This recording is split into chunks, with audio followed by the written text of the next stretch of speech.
Bonjour à tous et bienvenue sur une nouvelle vidéo sur la chaîne OG's Book Club. Aujourd'hui on se retrouve pour une vidéo qui va être un peu différente.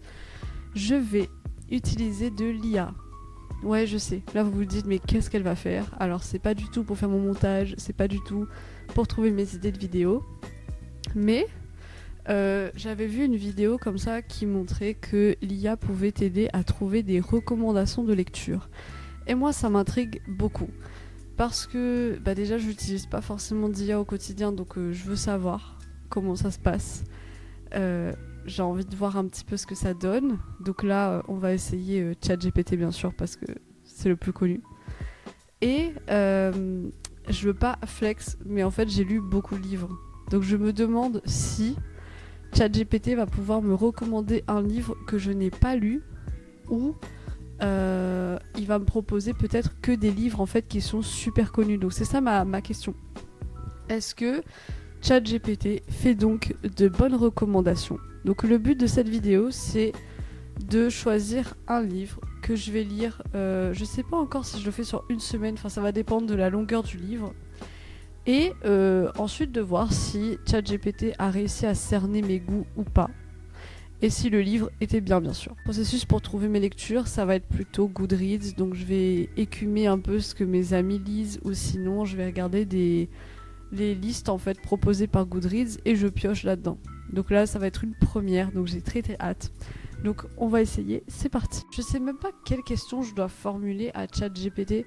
Genre je lui dis quoi? Donne-moi un livre s'il te plaît, ou est-ce que je lui dis voilà je veux un livre? C'est la même chose. Ok. Donc, il me dit comment puis-je vous aider? Je réfléchis à ma question.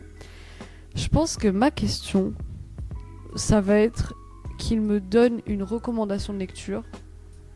Mais je sais pas si ça va être une recommandation de lecture longue ou courte. En fait, là, je suis un peu tiraillée parce que en livre long, je pense que j'ai lu la plupart de ce qu'il pourrait potentiellement me poser parce que en plus je lis presque tout ce qui passe sur internet.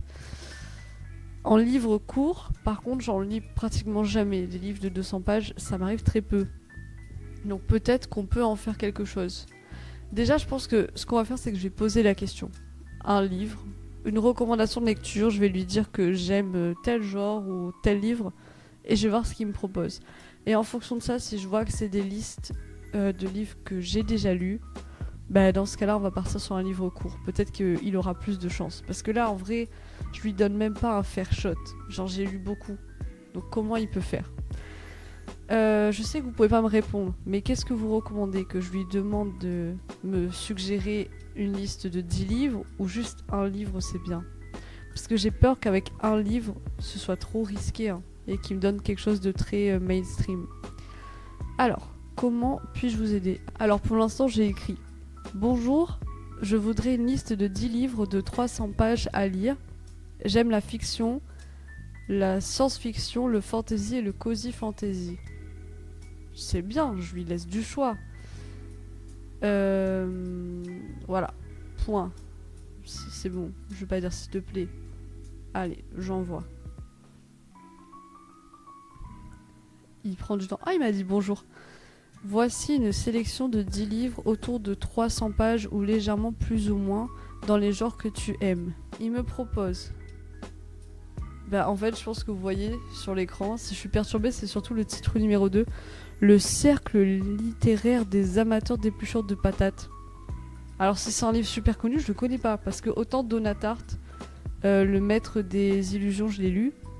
Mais en vrai, le truc d'amateur d'épluchures de patates, ça m'intrigue. J'ai peut-être envie de lire ça. Je sais pas ce qu'il entend par fantastique léger, parce que je trouve que Donatarte, c'est pas forcément léger. C'est pas comme ça que je le qualifierais. Et là, j'ai peur qu'on parte sur...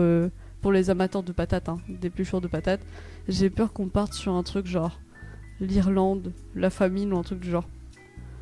Ensuite, en science-fiction, il me propose Des fleurs pour Algernon de Daniel Keyes, que je n'ai jamais lu. Ça peut être intéressant. L'homme illustré, Ray Bradbury, je l'ai lu, ça c'était très cool. Et Silo, Hugo, oui, j'ai lu la plupart des livres qui sont sortis, le 1 et le 2, je crois. Ensuite, Quête des Wielands. Oh, mais quand même, pour qui me prends-tu, ChatGPT? J'ai déjà lu ce livre quand j'étais enfant. Le nom du vent de Patrick Rothfuss. Alors ça par contre je connais pas. Ok, j'avoue, je fais un peu la meuf mais je connais pas. En Cozy Fantasy, il me propose L'Hôtel des Oiseaux de Joyce Carol Oates. La seule fois que j'ai lu Joyce Carol Oates, c'était au lycée pour mon bac d'anglais et dans ma tête, c'était pas du tout léger. C'était pas celui-là, mais c'était pas léger, donc je sais pas trop. Hein. L'année de grâce de Kim Liggett et L'étrange vie de Nobody Owens de Neil Gaiman. Oh, j'adore Neil Gaiman. C'est très très cool. Après, il me dit qu'il peut me refaire une liste si je veux. Avec une ambiance thé, forêt, dragon mignon. C'est très précis. Eh bien, déjà, là, ce qu'on va faire, c'est qu'on va regarder un petit peu. En fait, je lis pas forcément le résumé des livres. Là, je ne vais pas chercher le résumé du livre. Je vais juste regarder sur Goodreads combien c'est noté. Oui, je sais, ça peut être biaisé. Les étoiles, ça veut rien dire, mais pour moi, ça compte. Voilà.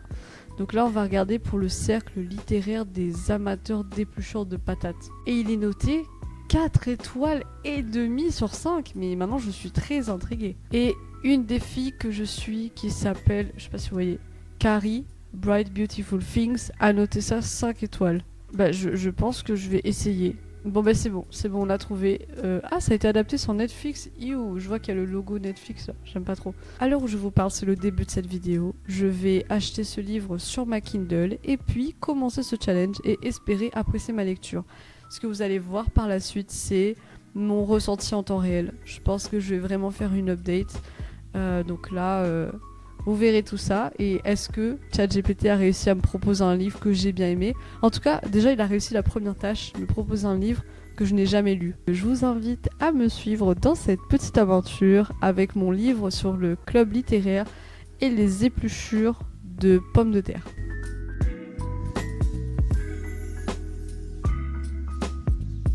C'est un autre jour, ouais. En fait, ça fait carrément pratiquement 4 jours que j'ai terminé mon livre. Enfin, je l'ai terminé hier en vrai. Mais ça faisait 4 jours que j'étais sur ma lecture, voilà ce que j'essaie de dire. Et je vais vous faire un petit point sur le cercle littéraire des amateurs d'épluchures de patates. Alors, j'ai déjà beaucoup aimé le titre de ce livre, le cercle littéraire des amateurs des épluchures de patates. Et ensuite, on est d'emblée dans l'histoire. Donc, il faut savoir que c'est un roman épistolaire. Donc, toute l'histoire est écrite sous forme de lettres. Mais je reviendrai là-dessus plus tard. On suit l'histoire de Juliette, qui est juste après 1946. Elle a écrit déjà pas mal de livres, mais elle veut recommencer à écrire, mais pas forcément sur le sujet de la guerre. Elle est contactée par un certain Dorsey Adams, qui lui habite sur l'île de Guernsey, qui voudrait en fait échanger avec elle puisque elle avait vendu ou donné des livres qu'elle avait achetés elle-même et elle avait mis son nom, prénom et adresse au début du livre. Donc le gars il se permet de lui envoyer une lettre en se disant « Ah ben elle a aimé ce livre, moi aussi, si on correspondait ». Et de fil en aiguille, on découvre qu'il est lui-même un membre du cercle littéraire des amateurs d'épluchures de patates et elle va poser beaucoup de questions sur ce cercle littéraire, donc comment elles sont formées, pourquoi ce nom. Moi-même c'était la question que je me posais aussi et c'est pour ça que j'ai pris ce livre. Donc ce nom en fait il vient de la guerre, donc pendant la Seconde Guerre mondiale on ne pouvait pas sortir de chez soi lorsque les Allemands occupaient certaines villes. Ils ont occupé l'île de Guernsey et un soir ils se sont retrouvés pour manger un petit rôti de porc, puisque tous les porcs étaient en fait donnés aux Allemands pour qu'ils puissent se ravitailler. Et une des personnes de cette petite île en a gardé un en secret pour inviter tous ses amis et le manger. Sauf que comme c'était interdit et qu'ils se sont fait prendre par les Allemands, ils ont dû dire qu'ils étaient là pour une raison autre que juste manger du rôti. Et ils ont décidé de dire qu'ils faisaient partie d'un cercle littéraire. Et lorsqu'on leur a demandé quel était le nom de ce cercle littéraire, ils ont donc dit le cercle littéraire des amateurs d'épluchures de pommes de terre. Tout le livre, ces deux personnages vont correspondre, donc Juliette et Dorsey. Et en fait, très rapidement, d'autres membres du cercle littéraire des amateurs d'épluchures de patates. Vous devez compter le nombre de fois où je dis ce titre super long. D'autres membres de ce cercle littéraire vont aussi contacter Juliette pour discuter avec elle et échanger sur plein de sujets. Et maintenant on arrive sur ce que moi j'en ai pensé. Si au début j'ai été emballée par le titre, j'avoue que l'idée que ce soit un roman épistolaire, ça a été un peu difficile pour moi de me mettre dedans. Je n'ai lu que très peu de romans épistolaires dans ma vie. Je pense que le seul, c'est d'ailleurs Les Liaisons dangereuses de Laclos. Et c'était au lycée. Donc dans l'ensemble, on va dire que ça allait parce que c'était pour une lecture de lycée. Et là, quand j'ai commencé ce livre, j'ai commencé à me dire, est-ce que c'est le bon livre? Parce que ça me paraissait bizarre. Je pensais que c'était un prologue et puis ça continue. Bon, évidemment, c'est de ma faute. J'ai pas forcément lu le résumé en entier. J'ai pas compris que c'était un roman épistolaire. Mais vous savez que j'aime pas trop lire les résumés, donc c'est pour ça. Et en fait, ce que j'aurais voulu dans ce livre, c'est qu'on ait peut-être, soit au début du livre, une petite page qui reprend tous les personnages qui vont être cités. Parce que oui, il y en a beaucoup. Si j'ai bien compté, il y en a 11. Et je me perdais en fait dans les prénoms, les lettres et tout. Je savais plus qui parlait à qui. Donc je pense qu'on devrait le faire comme une pièce de théâtre. Au début, on met tous les personnages et comme ça, on sait qui est qui. Ça a été tellement confus que je pensais que celle qui avait écrit le roman, c'était Sydney, qu'il avait envoyé à Juliette et qui parlait à Dowsey. Genre, j'avais pas compris que c'était Juliette le personnage central. Donc j'ai dû relire le livre. Donc en plus, recommencer la lecture. Mais ensuite, on a d'autres personnages qui vont être ajoutés. Donc comme je l'ai dit, les autres membres du cercle littéraire. Et ceux-là, je vous avoue franchement, qui n'apportaient pas grand-chose à l'histoire. C'était des fois des dramas sur tel personnage du cercle littéraire qui a fait ça, qui a dit ça. Moi, je devais retenir toutes ces informations pour les comprendre après. J'étais perdue. 3/4 du temps, j'étais perdue. On a aussi un petit peu la vie de Juliette qui est racontée à, je dirais, Sydney. On est à un stade où c'était tellement confus que j'ai fait des notes sur mon téléphone. Je crois qu'en fait, elle parle à un certain Sydney. Moi, pendant longtemps, j'ai cru que c'était une femme. Alors, soit je ne sais pas lire, soit vraiment ce livre ne m'a pas captivé, j'en sais rien. Et Sydney, je crois que c'est son éditeur, mais du coup, il n'habite pas exactement là où elle habite et ils échangent par lettres. Et en fait, à travers les yeux de Sydney, on a des informations sur la vie de Juliette, donc on sait qu'elle se fait courtiser par un autre éditeur. Moi, je pensais vraiment qu'on allait avoir plus... Je sais pas si vous connaissez ce livre, ça s'appelle Les Dames de Marlowe mènent l'enquête. Et on suit ces trois petites retraitées, entre guillemets, qui vont essayer de résoudre un meurtre qui se passe dans leur petit village. Alors là, je dis pas que je voulais une idée de meurtre ou quoi, mais je pensais que ça allait être un peu plus cette vibe un peu genre drôle, un peu comique, voilà, un peu décalé comme ça.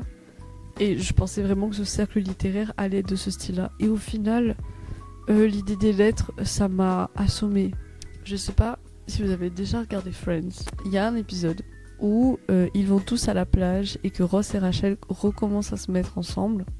Et en fait, pour qu'ils se remettent ensemble, Rachel écrit une lettre à Ross qui fait 18 pages, recto, verso. Et elle lui demande de lire cette lettre à 5h du matin. Et c'est qu'une fois qu'il a lu la lettre qu'il peut se remettre en couple avec elle. Il s'est endormi sur la lettre. Il n'a jamais lu jusqu'au bout. J'ai lu jusqu'au bout le livre, mais je vous avoue que par contre, je me suis endormie. Il y avait trop de fois où je me disais mais c'est pas possible, il y a pas d'action, il y a rien. Et je pense que le défaut de ce livre, c'était que j'avais l'impression que tous les personnages avaient un peu la même voix.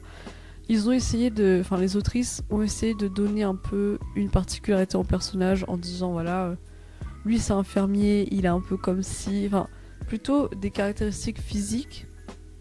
Mais comme on échange par lettres, c'est pas très pertinent. Et donc j'aurais voulu peut-être avoir un humour particulier, quelque chose d'assez distinctif pour chaque personnage. C'est comme si vous avez un groupe chat, genre, je sais pas, le WhatsApp familial. Il y a tellement de personnes dedans que vous savez plus qui est qui. Et à côté du WhatsApp familial, vous avez des gens qui s'envoient des messages en privé pour parler des gens qui sont dans le groupe du WhatsApp. Vous voyez un petit peu la vibe? Je pense que ChatGPT a réussi à me proposer un livre parce que j'avais jamais lu ce livre et moi je faisais trop comme si j'avais tout lu. Donc il m'a humble. On va dire que ça c'était bien. Mais je pense que soit j'aurais dû être plus spécifique, genre être plus précise dans ce que je voulais lire, ou ce que je voulais pas lire peut-être. Et comme ça j'aurais eu quelque chose de plus appréciable, mais j'avoue que j'ai à aucun moment pensé qu'il allait me proposer un roman épistolaire. On arrive donc à la fin de cette vidéo, j'espère que cette vidéo vous a plu. Moi en tout cas ça m'a quand même fait plaisir de la tourner. Vous me direz ce que vous en pensez, si vous voulez en voir d'autres. Peut-être que je pourrais lire d'autres styles ou trouver d'autres questions à lui poser autour du livre, qui sait. Et je vous dis à très bientôt pour une prochaine vidéo sur la chaîne.